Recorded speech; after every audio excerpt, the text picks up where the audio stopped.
Ini adalah salah satu pertanyaan yang paling sering Anda ajukan saat saya praktik. Para pasien dengan keluhan tulang belakang sering bertanya tentang posisi tidur yang benar-benar dibutuhkan dan posisi tidur yang harus dihindari, serta bagaimana cara beristirahat yang tepat. Banyak yang bertanya, lebih baik tidur di kasur atau di lantai?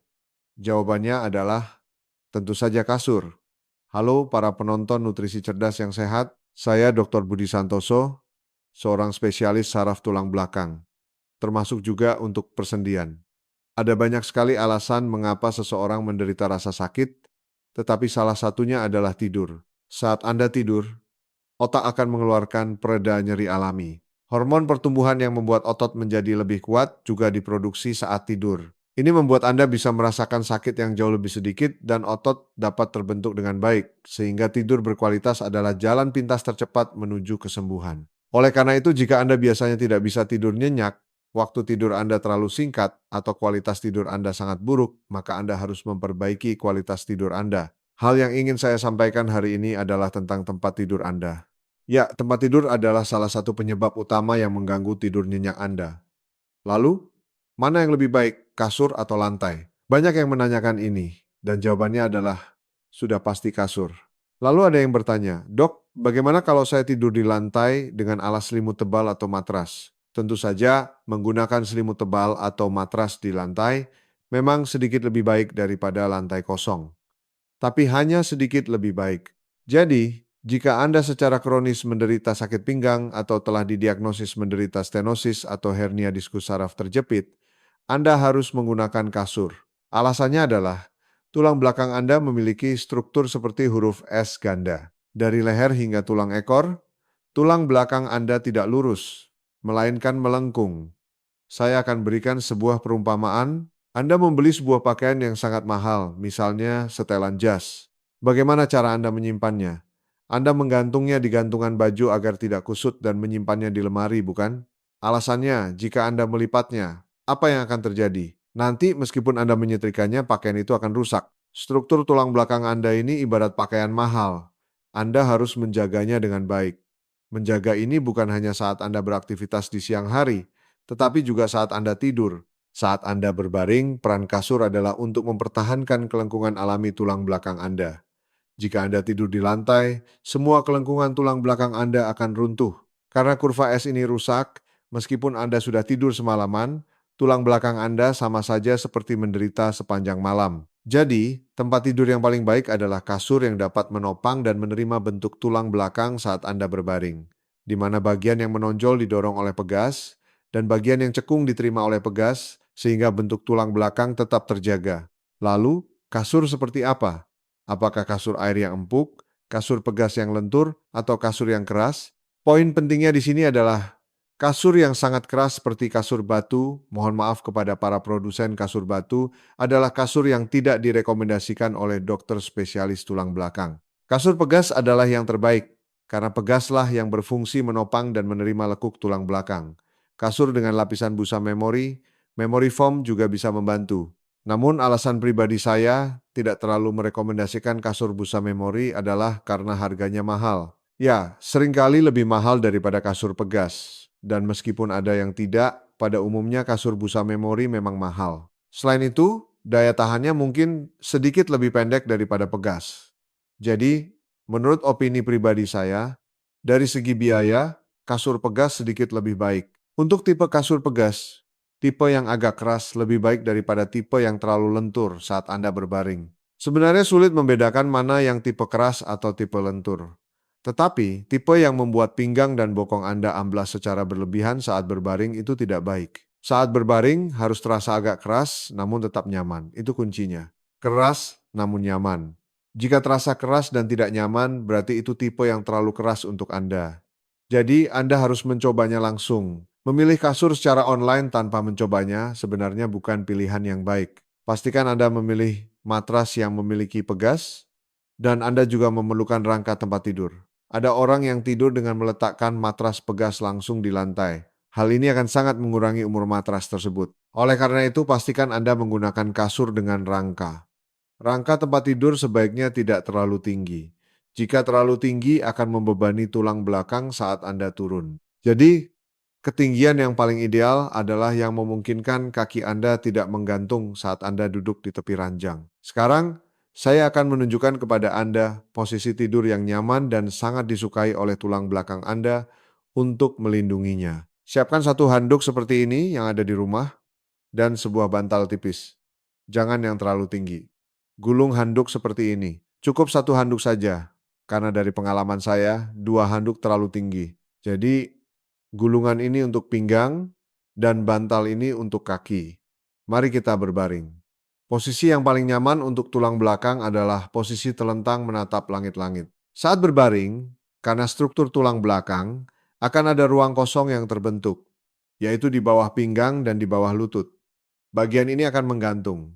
Kunci utamanya adalah menopang bagian ini. Leher juga akan menggantung, jadi leher ditopang oleh bantal. Itulah mengapa bantal leher itu bagus. Jika Anda memakai bantal kepala, akan ada ruang kosong, bukan? Jadi bantal leher yang mengisi ruang di leher adalah yang terbaik. Kepala akan sedikit mendongak. Kedua, letakkan handuk yang digulung di bawah pinggang Anda. Ini akan mengisi ruang di pinggang dengan sangat pas. Jika Anda mencobanya, pinggang Anda akan terasa sangat nyaman. Bantal ini diletakkan di bawah lutut, seperti ini. Coba ikuti cara ini di rumah. Pinggang Anda akan terasa jauh lebih nyaman. Apakah ini benar-benar nyaman? Ya, sangat nyaman. Sungguh, sangat nyaman. Coba saja Anda akan merasakan betapa nyamannya. Meskipun bantal ini sedikit tinggi, posisi ini adalah posisi di mana tulang belakang yang telah bekerja keras akhirnya bisa beristirahat dengan sangat nyaman. Ada juga yang berkata, Pak dokter, saya merasa sangat sakit jika telentang. Ya, pada beberapa keluhan tulang belakang, ada orang yang merasa sakit saat berbaring telentang. Jika demikian, jangan memaksakan diri. Karena meskipun posisi itu dikatakan baik, jika Anda merasa sakit saat telentang, Anda tidak akan bisa tidur, bukan? Anda akan terbangun dan akhirnya tidak bisa tidur nyenyak. Itu tidak baik. Bagi Anda yang merasa sakit saat telentang, tidurlah menyamping. Saat tidur menyamping, letakkan bantal di antara kedua kaki Anda. Sendi panggul dan lutut sebaiknya tidak diluruskan, melainkan ditekuk seperti ini. Bukan seperti ini, tapi begini. Dalam posisi ini, jepit bantalnya, lalu tidurlah menyamping. Bantal kepala ini terlalu rendah, bukan? Lihatlah, saat saya memakai bantal ini, kepala saya seharusnya lurus, tapi malah terkulai. Kan? Sudut leher harus sejajar lurus dengan tulang belakang. Pada saat seperti ini, Anda harus meletakkan handuk di bawah bantal untuk menyesuaikan ketinggiannya. Seperti ini. Saya tunjukkan sekali lagi. Ini dan ini berbeda, kan? Ya. Meskipun tidak senyaman posisi telentang, jika Anda tidur menyamping dengan cara ini adalah posisi yang jauh lebih baik untuk melindungi tulang belakang Anda daripada tidur menyamping biasa. Namun, tidur tengkurap sangat tidak direkomendasikan. Jika Anda tidur tengkurap, leher akan terpelintir karena Anda harus bernapas seperti ini. Ini sangat tidak baik. Terlebih lagi bagi mereka yang memiliki sleep apnea, ini akan lebih buruk. Tidak baik untuk leher dan juga tidak baik untuk pinggang. Jadi, sebaiknya hindari tidur tengkurap. Mengenai bantal, saya sudah membeli banyak sekali bantal untuk tujuan riset demi konten ini. Harga bantal itu bervariasi, mulai dari sekitar 50.000 hingga bantal seharga 5 juta rupiah. Saya sudah mencoba semuanya. Kesimpulannya, bantal mahal tidak diperlukan, sungguh tidak perlu. Pertama, bantal adalah barang habis pakai. Bantal menjadi sangat kotor lebih cepat dari yang Anda kira, karena berbagai minyak dan kotoran dari kepala Anda menempel di sana.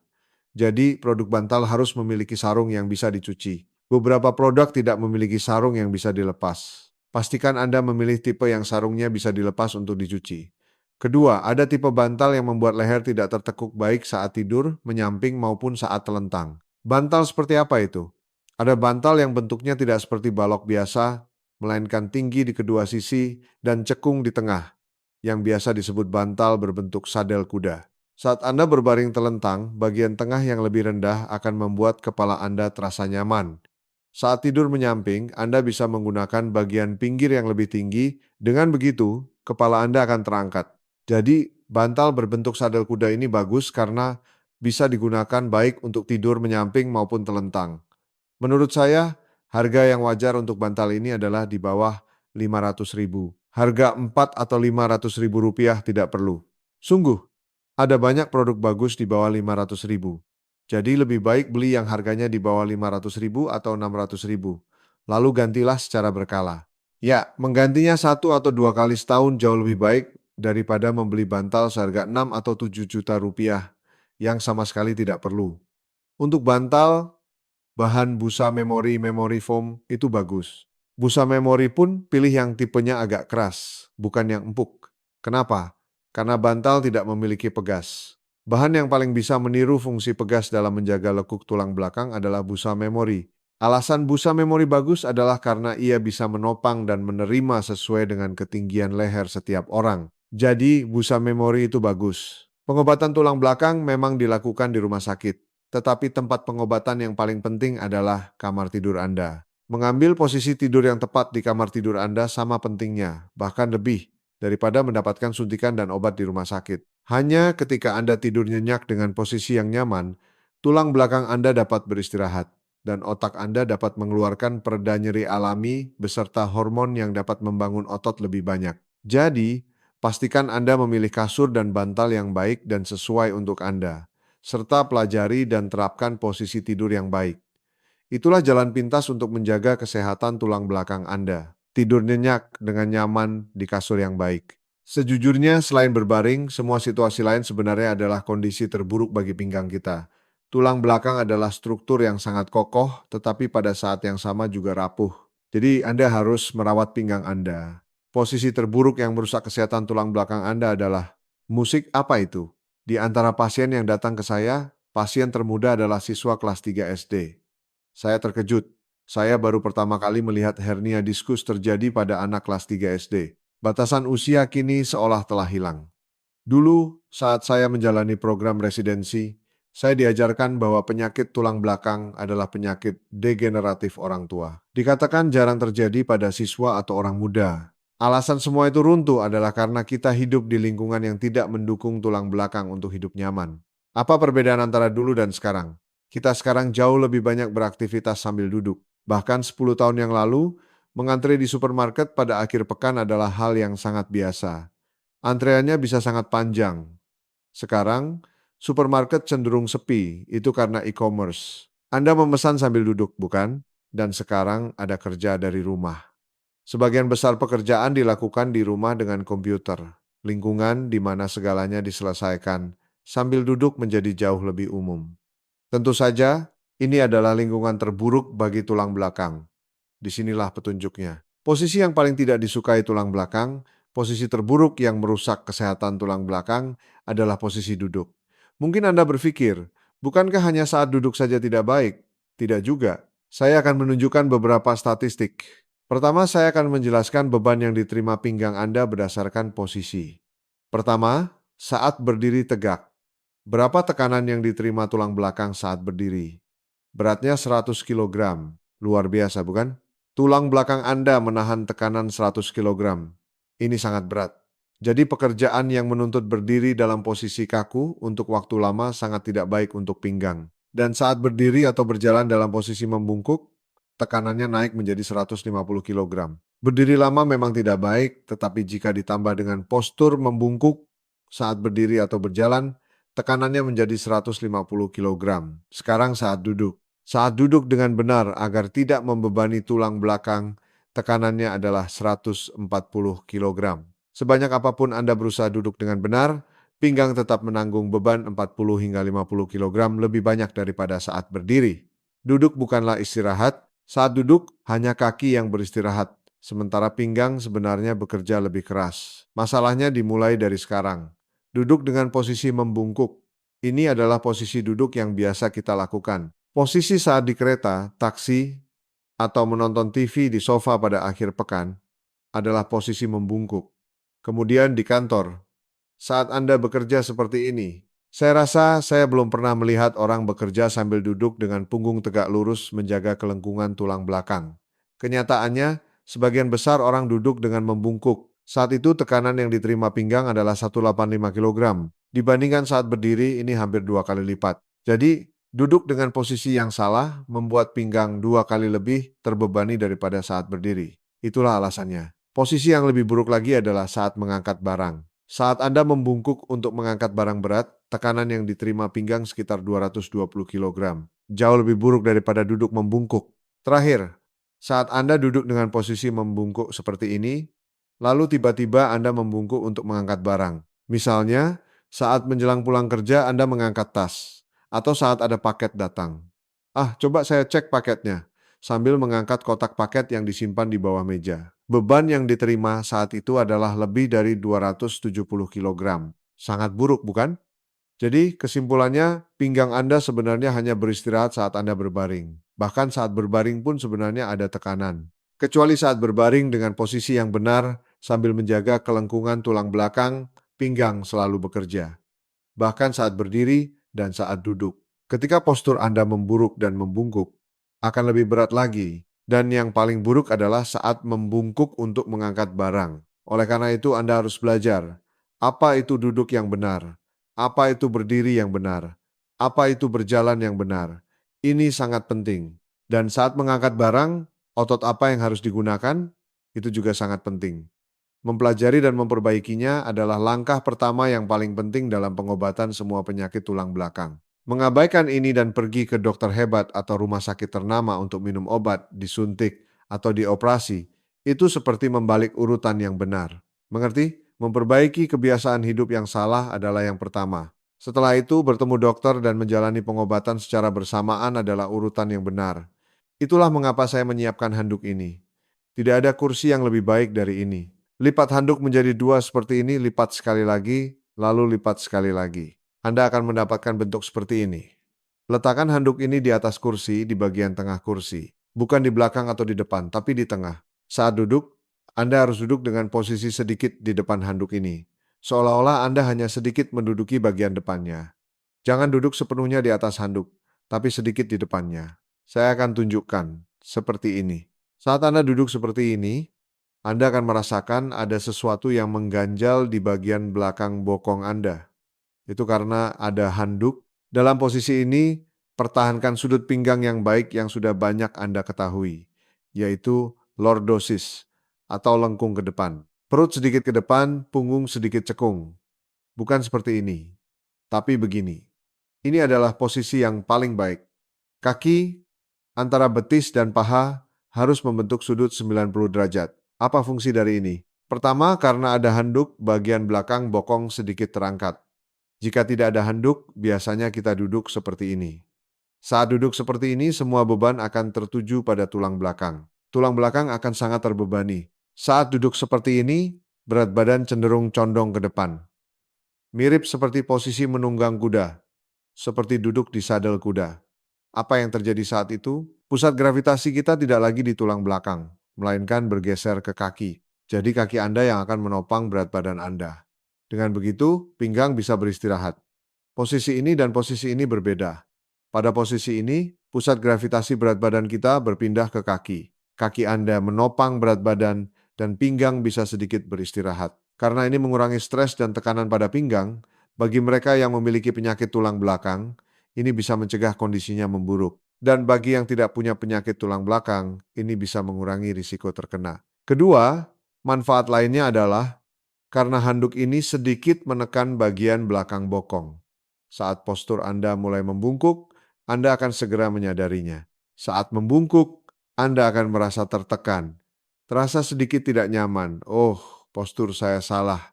Lalu Anda akan memperbaikinya. Tapi jika tidak ada handuk, Anda tidak akan sadar. Saya sendiri juga tidak akan sadar. Jadi ada dua manfaat.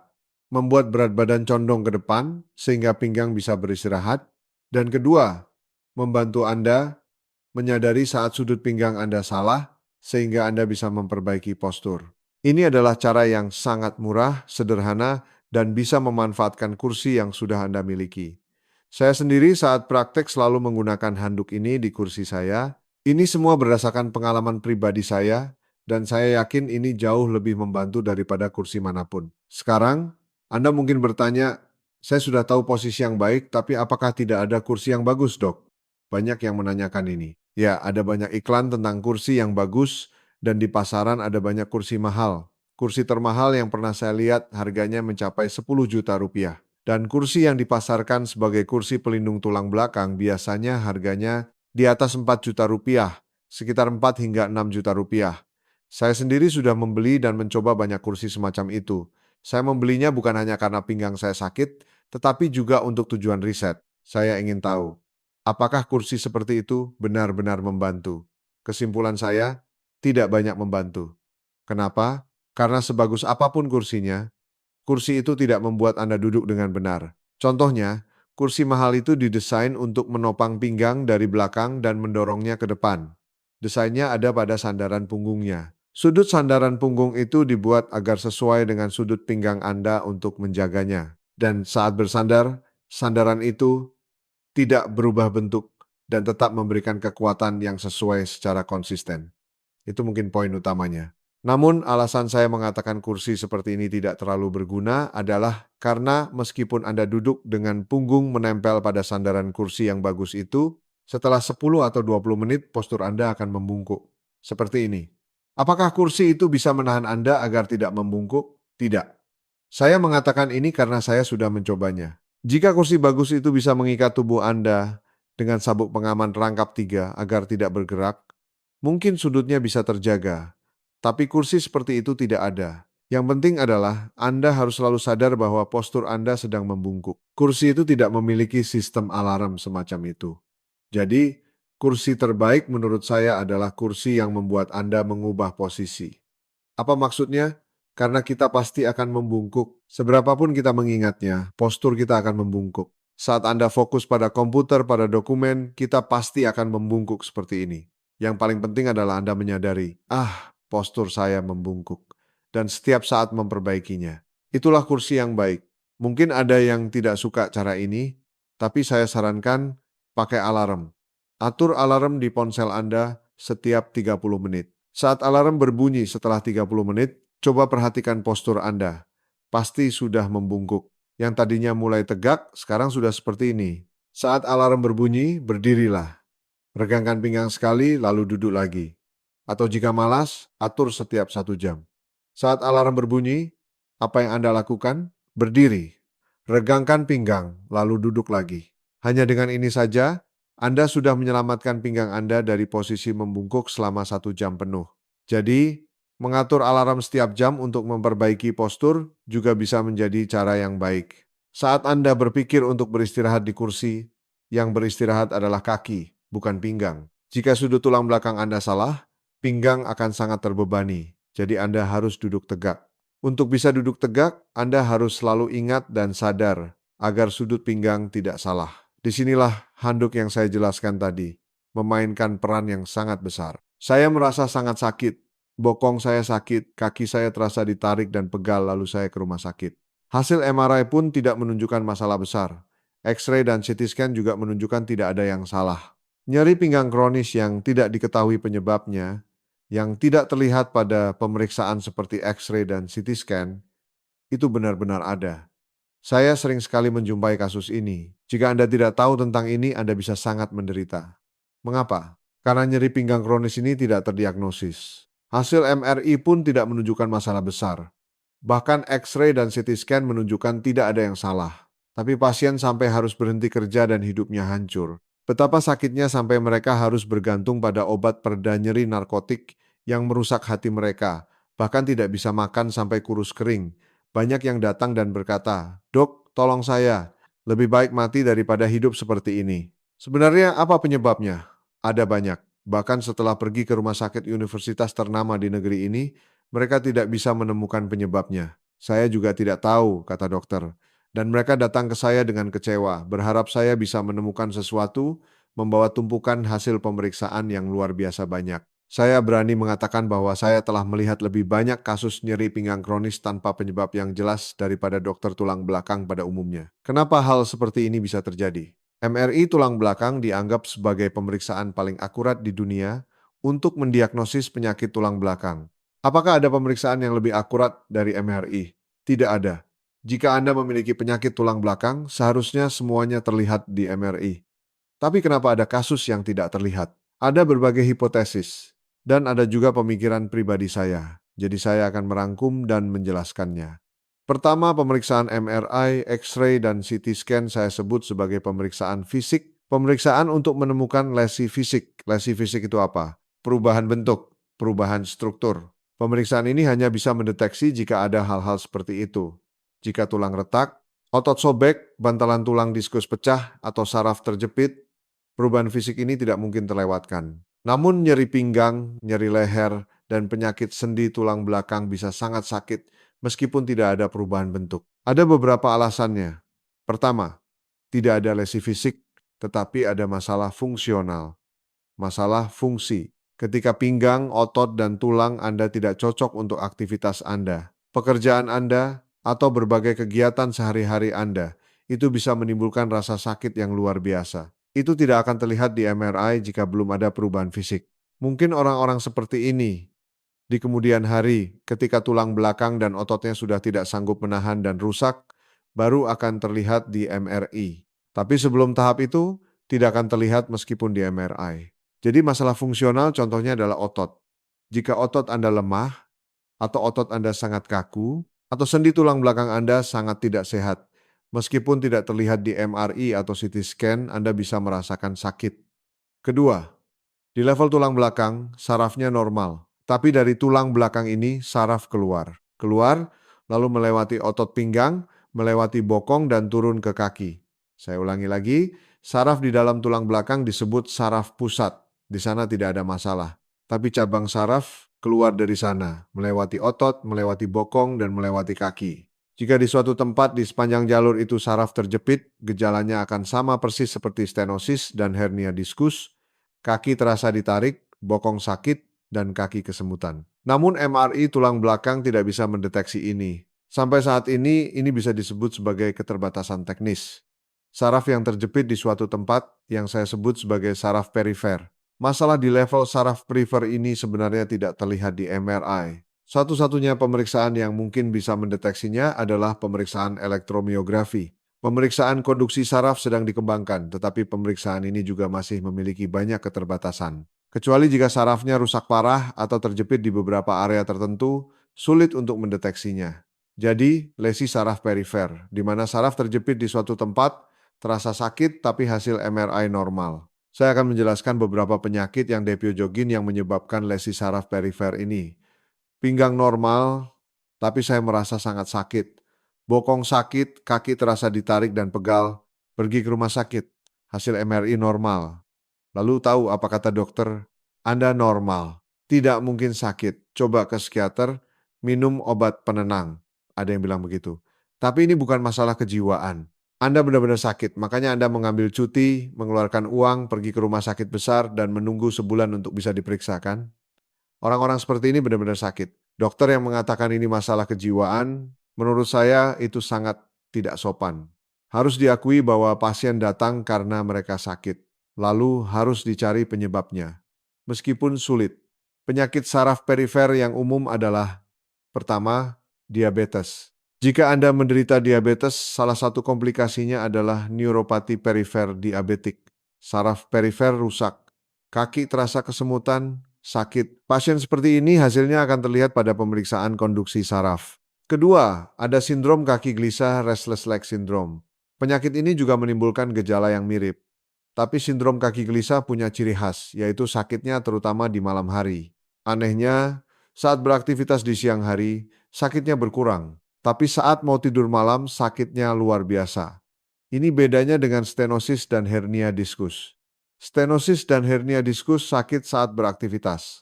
Kan, siang sakit, malam juga bisa sakit, tapi tidak bertambah parah.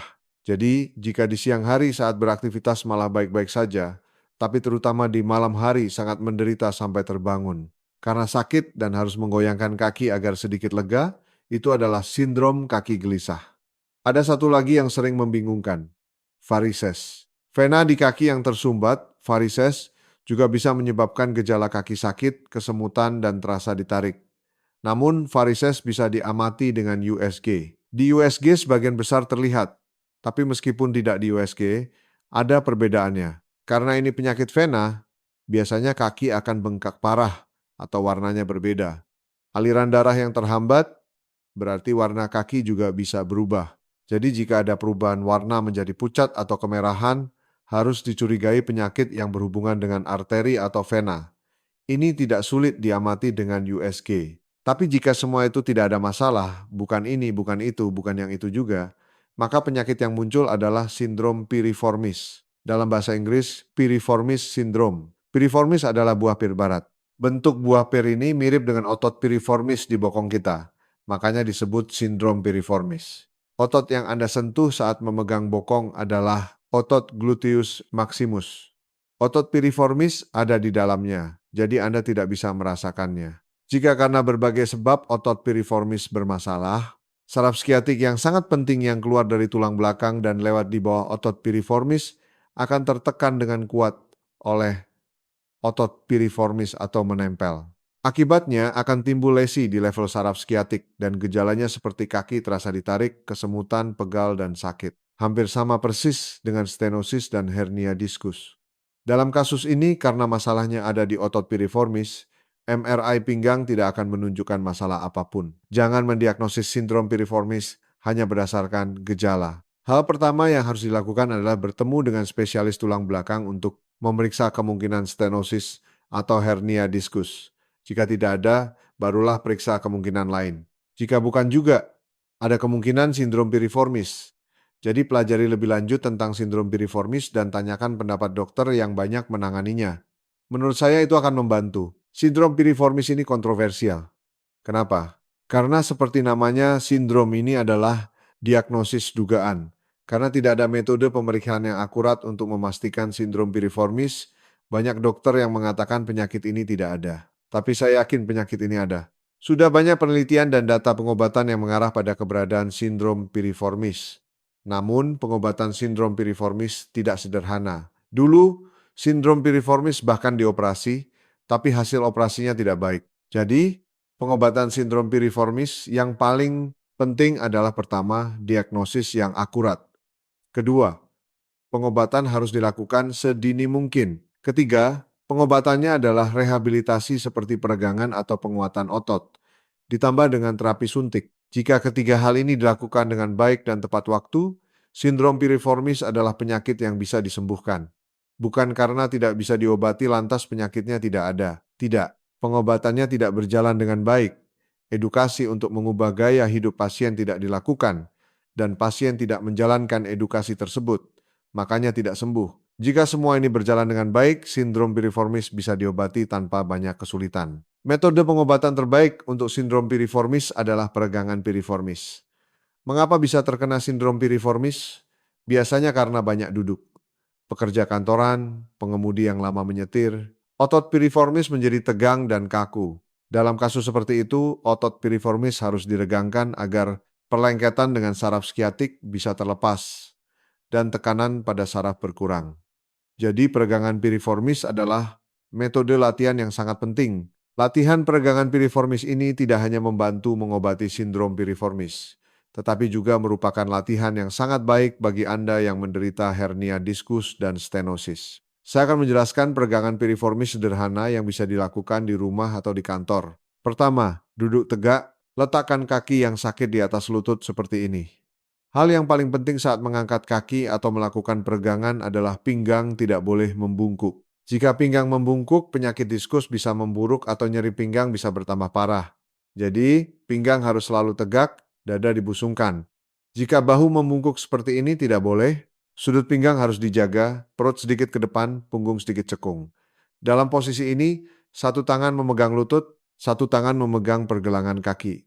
Tarik napas, lalu embuskan sambil menarik kaki ke atas. Kuncinya saat menarik, bukan punggung yang membungkuk, tapi dada yang sedikit maju ke depan. Seperti ini.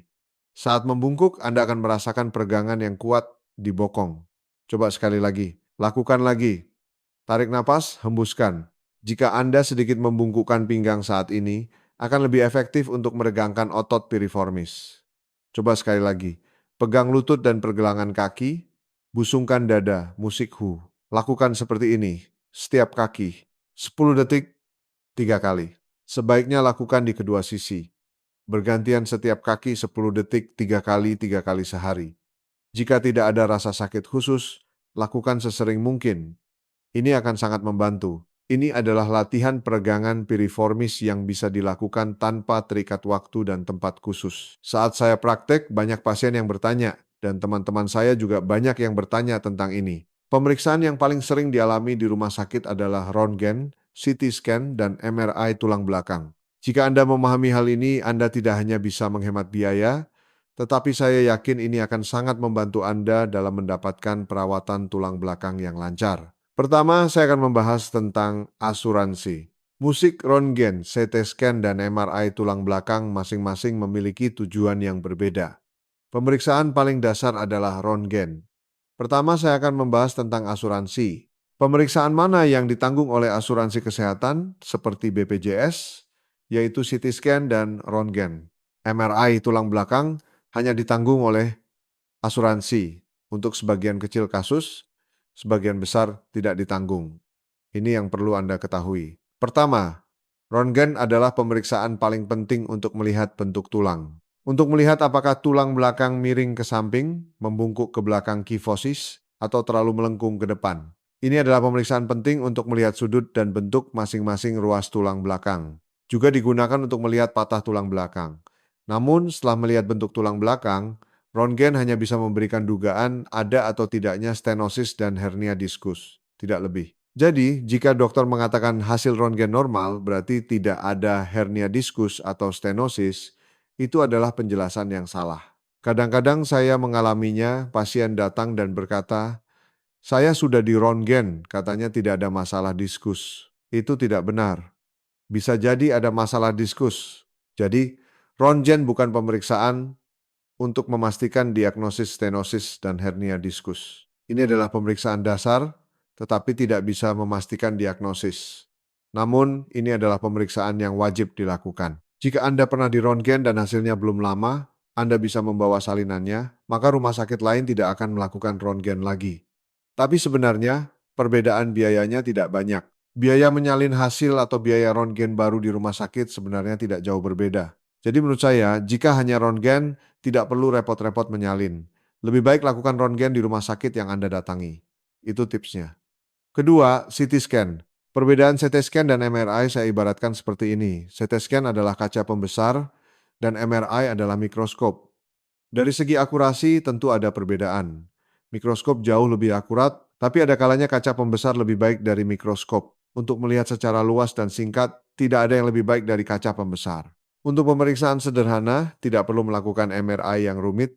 CT scan sangat berguna untuk memeriksa penyakit yang berhubungan dengan tulang, seperti patah tulang belakang atau penyakit di mana tulang tumbuh berlebihan dan menekan saraf. Untuk penyakit tulang belakang yang berhubungan dengan tulang, tidak ada pemeriksaan yang lebih baik dari CT scan. Namun hernia diskus dan stenosis juga bisa terlihat di CT scan. Terlihat tapi akurasinya kurang. Saya ibaratkan seperti siluet atau bayangan. Terlihat samar-samar, jadi tidak bisa diketahui secara pasti. Tapi untuk diagnosis awal, cukuplah. Sekarang MRI. MRI adalah pemeriksaan yang sangat bagus. Sebenarnya MRI adalah pemeriksaan paling berguna dan paling akurat untuk mendiagnosis stenosis dan hernia diskus. Pertanyaan yang sering diajukan terkait MRI adalah, apakah harus di MRI? Keputusan untuk melakukan MRI sebenarnya ada pada dokter, tapi masalahnya adalah biaya. MRI jauh lebih mahal karena tidak ditanggung asuransi, kecuali untuk patah tulang belakang dan tumor. Karena masalah biaya, makanya dilakukan CT scan. Sebenarnya, menurut saya, jika biaya menjadi beban yang sangat berat, bisa dilakukan CT scan dulu sebagai pengganti MRI. Jika hasil CT scan menunjukkan tidak ada stenosis atau hernia diskus, mungkin tidak perlu MRI. Biayanya jauh lebih murah. Tapi sebaliknya, jika hasil CT scan menunjukkan ada stenosis atau hernia diskus, Anda mungkin harus melakukan MRI lagi, jadi repot. Mengapa? Seperti yang saya katakan tadi, CT scan berguna untuk melihat tulang. Kadang-kadang setelah MRI ditemukan masalah pada tulang, lalu harus dilakukan CT scan lagi. Tapi itu jarang terjadi. Tapi jika biaya bukan masalah besar, MRI adalah yang terbaik untuk penyakit tulang belakang. Ada alasan lain yang membuatnya lebih baik. MRI tidak hanya menunjukkan stenosis dan hernia diskus, tetapi juga memberikan lebih banyak informasi, yaitu Anda bisa melihat otot Anda secara detail. CT scan tidak bisa melihat otot Anda, kalaupun bisa, sangat terbatas. Tapi MRI bisa melihat otot secara detail, jadi tidak hanya untuk pengobatan, tetapi juga untuk merencanakan prognosis Anda ke depan. Olahraga apa yang harus dilakukan, apa yang harus dihindari. Ini keunggulannya. Karena stenosis dan hernia diskus, pengobatan itu penting, tetapi mencegah kekambuhan di masa depan juga penting. Untuk mencegah kekambuhan, otot setiap pasien harus dilihat. Bentuk otot kanan dan kiri yang berbeda, otot yang terlalu lemah, lemak tubuh yang terlalu banyak. Ini semua menjadi faktor risiko kekambuhan stenosis dan hernia diskus bagi setiap pasien. Dokter tulang belakang yang baik akan mengobati stenosis dan hernia diskus. Sekaligus setelah melihat MRI, akan menjelaskan olahraga apa yang harus dilakukan untuk mengurangi lemak tubuh. Misalnya, jika tulang belakang sangat tidak baik, tidak boleh lari sembarangan, maka harus dijelaskan olahraga kardio apa yang dibutuhkan pasien tersebut. Jika keseimbangan kanan dan kiri tidak pas, maka harus dijelaskan juga olahraga keseimbangan apa yang harus dilakukan agar diskus tidak memburuk dan olahraga apa yang dibutuhkan untuk menambah massa otot masing-masing. Jika Anda sudah membayar mahal untuk MRI tapi tidak mendapatkan penjelasan seperti itu seperti menginap di hotel seharga 5 atau 7 juta rupiah semalam hanya untuk tidur. Anda harus menikmati semua fasilitasnya kan? Jadi jika Anda melakukan MRI, tanyakan secara detail, ganggu dokternya. Dengan begitu, usaha Anda membayar mahal untuk pemeriksaan itu akan terbayar. Pertanyaan yang harus diajukan pertama adalah, "Dok, kenapa saya bisa kena hernia diskus ini?" Jika dokter menjawab, "Saya tidak tahu," itu tidak baik. Dokter yang baik akan bertanya, "Apa pekerjaan Anda?" Misalnya, saya contohkan. Pasien melakukan MRI dan ada hernia diskus. Ototnya sangat sedikit. Jika dokter hanya berkata olahraga saja, itu tidak benar. Kenapa? Karena ototnya sangat sedikit dan pekerjaannya adalah ibu dari 3 anak kembar. Maka dia tidak bisa berolahraga. Kan? Ibu dari anak kembar yang usianya belum setahun tidak bisa pergi keluar untuk olahraga kardio. Maka harus direncanakan olahraga yang sesuai untuk ibu tersebut. Misalnya, olahraga apa yang harus dilakukan untuk membangun otot? Olahraga yang bisa dilakukan di rumah. Contohnya seperti plank atau bird dog. Olahraga yang bisa dilakukan di rumah. Jadi, tanyakan, "Dok, kenapa saya bisa kena hernia diskus?" Dan dok, bagaimana kondisi otot saya? Olahraga apa yang saya butuhkan? Maka dokter, meskipun sedikit repot, akan menjawabnya. Jadi intinya, CT scan dan MRI adalah hubungan yang saling melengkapi, bukan pemeriksaan yang bisa saling menggantikan. Anda harus memahami itu. Bisa saja dicoba pengobatan dulu, baru jika tidak sembuh, dilakukan MRI. Anda juga harus memahami itu. Jangan berkata, "Kenapa tidak langsung di MRI dari awal? Kenapa saya disuruh menderita dulu?" Tapi jika langsung di MRI biayanya mahal. Jadi, kecuali untuk kasus yang benar-benar perlu, biasanya dilakukan fisioterapi dan pengobatan obat dulu, lalu dilihat gejalanya, baru di MRI. Itu prinsipnya. Setelah mendengarkan cerita pasien dan memeriksanya, jika dokter menilai ini perlu di MRI, barulah akan disarankan. Mungkin ada rumah sakit yang tidak seperti itu harus pintar-pintar pasien yang membedakannya. Kasus MRI tidak ditanggung asuransi biaya pribadi. Biaya pribadi artinya rumah sakit boleh menentukan harganya. Tapi sebenarnya MRI punya harga rata-rata yang sudah terbentuk. Bedanya, rumah sakit universitas biasanya 2 kali lebih mahal dari rumah sakit umum atau rumah sakit khusus tulang belakang. Bisa sampai 8 atau 10 juta rupiah. Tapi menurut saya, biaya MRI untuk leher atau pinggang atau yang berhubungan dengan tulang belakang yang paling wajar adalah sekitar 3 hingga 4 juta rupiah. Jika perbedaan biayanya sangat jauh, Anda mungkin berpikir, apakah mesinnya sangat canggih, kualitas gambarnya sangat bagus, spesifikasinya bisa berbeda. Misalnya MRI ada yang 5 Tesla 15T atau 30T. Dari angkanya saja Anda bisa tahu 30T spesifikasinya jauh lebih tinggi. Tapi 30T itu sebenarnya dikembangkan untuk tujuan membedakan penyakit sistem saraf otak. Untuk memeriksa penyakit tulang belakang, 30T sebenarnya terlalu berlebihan. 30T memang kualitas gambarnya lebih baik, tapi itu tidak diperlukan. Itu diperlukan saat memeriksa penyakit sistem saraf otak, tidak untuk penyakit tulang belakang. 1,5T sudah cukup. Jika Anda buka website rumah sakit, di sana ada daftar peralatan yang dimiliki. Di sana, pastikan MRI-nya 1,5T. Produk yang bagus biasanya sudah tertentu. Merek-mereknya seperti Siemens dari Jerman, kemudian GE, lalu Philips. Mesin-mesin ini sudah teruji. Pertanyaan yang sering diajukan terkait MRI adalah, berapa lama sekali harus di MRI lagi?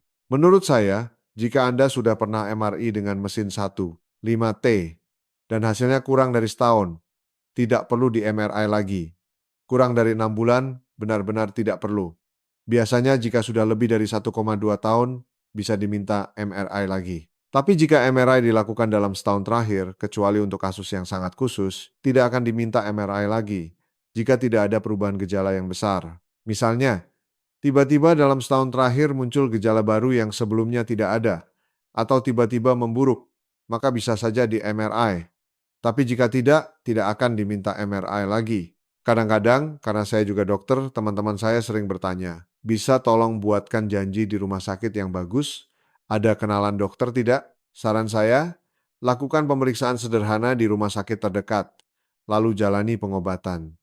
Jika tidak sembuh juga, salin riwayat pengobatan Anda. Dan salin juga hasil pemeriksaan gambar, CT, X-ray, MRI, lalu dengan surat rujukan datang ke rumah sakit lain.